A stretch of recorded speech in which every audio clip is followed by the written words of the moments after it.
인베이시브 프레셔의 어떤 디스플레이에서 이제 아트리얼 프레셔 계속 말씀을 드리고 있는데, 이 LB 펑션이 어떤 푸어한 상태, 이런 부분은 당연히 이제 위닝이 이제 어려움을 느끼게 될 겁니다. 위닝이 잘 안 되고, 뭐 30%, 뭐 아니면 뭐 20%, 뭐 정말 10%가 줄이지를 못해서 이제 위닝이 안 되는 경우, 물론 이제 이 과정에서 마취과에서 여러 가지 뭐 에너트로픽스라던가 아니면 여러 가지 뭐 카테콜라미 이런 것들을 뭐 사용을 하겠지만, 그래도 이제 위닝이 안 되는 경우가 있습니다. 그래서 이런 부분들은 이제 이런 것들은 이제 낮은 이제 펄스 프레셔, 이제 시스톨릭의 이제 펄스 프레셔에서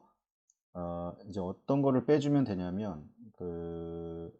이제 비너스 리턴이 라인이 이제 부분적으로 이제 오클루드 됩니다. 이제 심장에서 이제 볼륨을 드레인 되는 거를 줄여야 되기 때문에, 이 줄이는 과정에서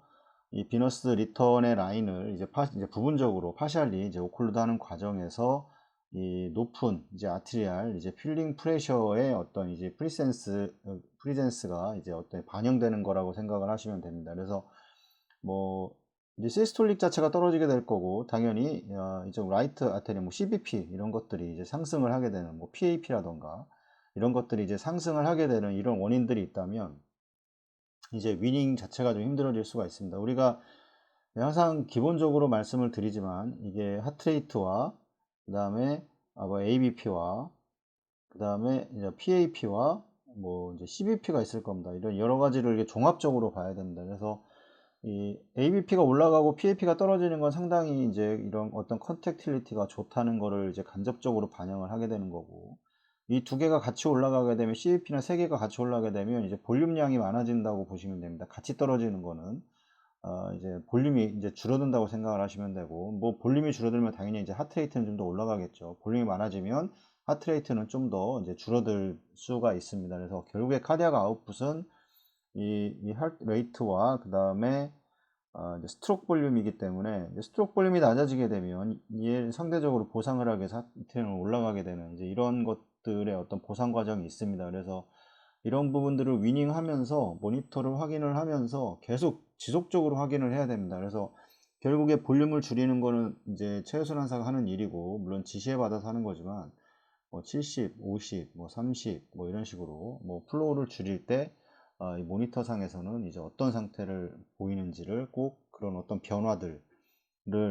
꼭 확인을 할 필요가 있습니다. 그래서 이런 위닝이 어려운 환자들, 대부분 심장 수술에서 위닝이 어려운 케이스들이 많이 있습니다. 뭐 들어오기 전부터 EF가 떨어져 있는 환자들은 당연히 어렵겠고, 뭐 수술을 해주고 나서 뭐 코로나리 같은 경우는 수술을 해주면 플로가 잘 가면서 심장에 혈액이 공급이 되면서 이 컨트랙틸리티가 이제 증가를 하게 되면, 이제 뭐 이제 큰 이제 문제 없이 위닝이 가능하겠지만, 뭐 판막 질환들 같은 경우에는 좀 상당히 어려운 경우가 많이 있습니다. 그래서 이런 판막 질환 같은 경우는 좀 더 유심히, 특히 이제 AR 같은 경우는 이 에어틱 리거지테이션의 경우에는 이제 상당히 좀 이제 위닝 과정에서 문제가 생길 수 있습니다. 그래서 이런 부분들에 대해서 좀 이해를 할 필요가 있고, 그리고 이제 중요한 부분은 항상 좀 기억해야 됩니다. 이 레디얼 아테리의 카테타가 항상 이제 CPB 과정에서 이제 정확하지 않다는 거를 꼭 좀 생각할 필요가 있습니다. 말씀을 드렸지만, 이 레디얼 아테리의 경우에는 이 CPB라고 하는 거는 이 체온을 올리고 체온을 낮추고 다시 올리는 과정, 뭐 이런 과정들이 같이 이제 이 복합적으로 되어 있기 때문에, 이 체온을 떨어뜨렸다가 다시 올리는 과정에서 이제 이 레디얼 아테리의 혈관 자체가 아직 풀려 있지 이제 않은 경우에는 이제 그 웨이브 자체가 좀 다릅니다. 그래서 이 부분 항상 CPB 이제 위닝을 하기 전에 체온이 다 올랐다 하더라도, 만약에 웨이브가 이제 어떤 식의 이런 식의 형태를 보여야 되는데, 이게 댐핑되는 것처럼 이런 식으로 어떤 이 다이크로틱 너치가 안 보인다던가, 이게 자꾸 이게 낮다던가, 이런 경우에는 이제 에올틱 루트 프레셔라던가 아니면 그 서전의 직접적인 어떤 그런 그 촉지로 이 혈압이 괜찮다 이렇게 얘기도 해줄 수 있습니다. 그래서 뭐 루트 카테타가 이제 어떤 카디오플레지아를 이용해서 루트 카테타가 들어가 있기 때문에, 이 부분에 대해서 이제 그 에올틱 그 어센딩 에올타의 그 루트 부분에서의 압력을 측정을 하는 방법도 가장 그 좋은 방법이라고 생각을 합니다. 그래서 이제 에올틱의 프레셔와 그다음에 라디알 아테리의 프레셔가 이 디퍼런스가 얼마나 되는지를 확인을 하고,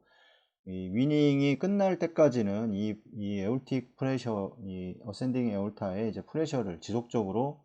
측정을 해서 하는 것이 좀 더 중요하다 할 수가 있습니다. 그래서 이 부분에 대해서도 항상 이게 그 혈압이 맞다고 생각을 하시면 일단 의심을 무조건 한번 해봐야 됩니다. 그래서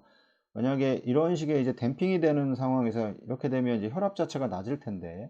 이때 이제 볼륨이 부족하다고 계속 볼륨을 집어넣게 되면 이제 그때 이제 심장에 이제 디스텐전이 발생하는 확률이 가장 높기 때문에 그런 부분에 대해서 꼭 항상 이제 체외순환하는 과정에서 이 위닝하는 과정에서는 꼭 그 확인을 해봐야 됩니다.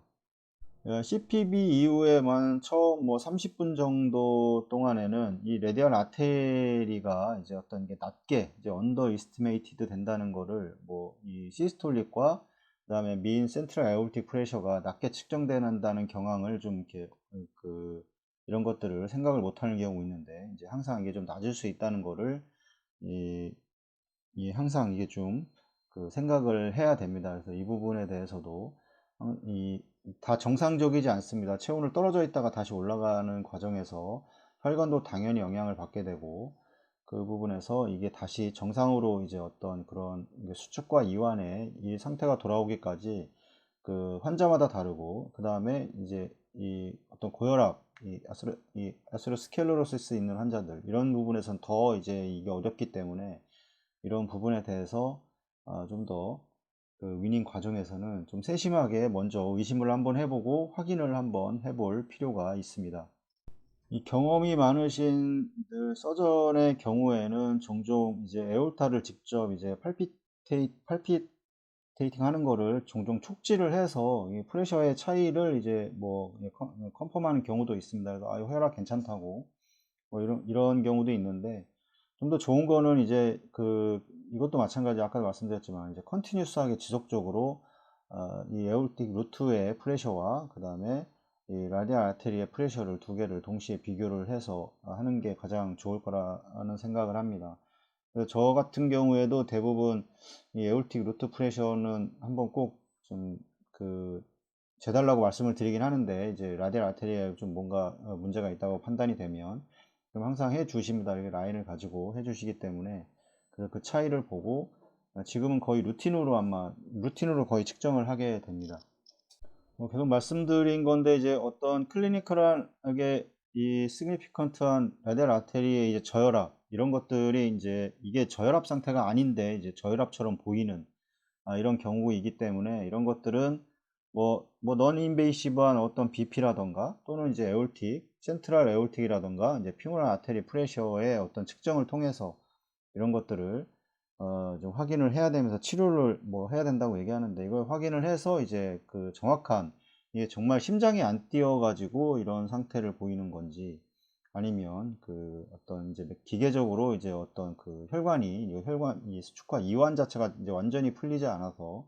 이런 형태를 보이는 건지, 이런 부분에 대해서는 꼭 그 세순환사가 확인을 꼭 해야 되고, 그 다음에 이거에 대해서도 꼭 컨펌을 뭐 받아야 됩니다.